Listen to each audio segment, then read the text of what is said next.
Young Mungo by Douglas Stuart, published by Picador Books, and the author won the Booker Prize with Shuggie Bain, which was quite a raw read.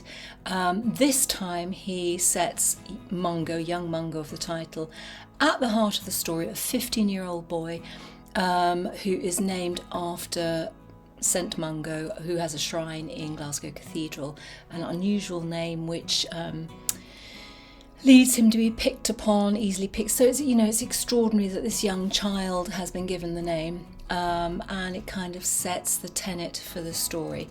The story is based in Glasgow and the western part of Scotland at a loch assumed to be Loch Lomond.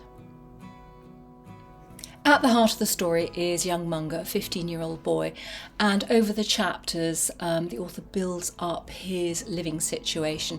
So his mother, Mormor, is 35 years old. She's an alcoholic.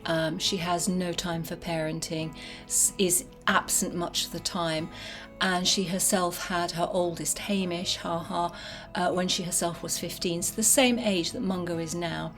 There is Jodie, who's between Hamish and Mungo, and she does her best to look after Mungo, but she has great dreams of going to university. There is a lot of deprivation, there is a lot of depravity, and she tries to keep things together for the youngest, the sensitive member of the family, who is surrounded by toxic masculinity. I listened to this as an audiobook, and Chris Riley does an excellent job of, having a Glaswegian accent that, just rolls along.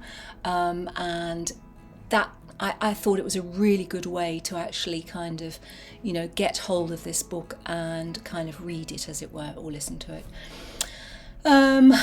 In the May after, we know that something obviously has happened, and Mungo is away in Western Scotland camping to make a man of him. His mother has chosen 2 men whom she has got to know at Alcoholics Anonymous, and they are camping, but there is something putrid and decaying about these 2 men, who have been entrusted with the welfare of young Mungo.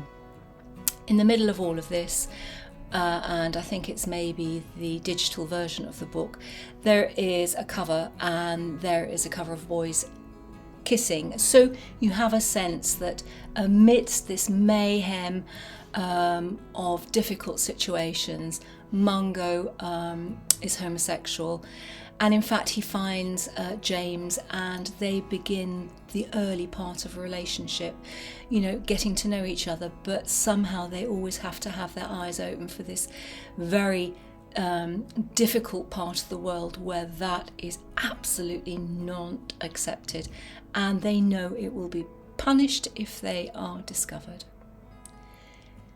You know that violence begets violence, and this is a tragic story. The author is an incredibly gifted storyteller. It is misery through and through, and yet it is very compelling.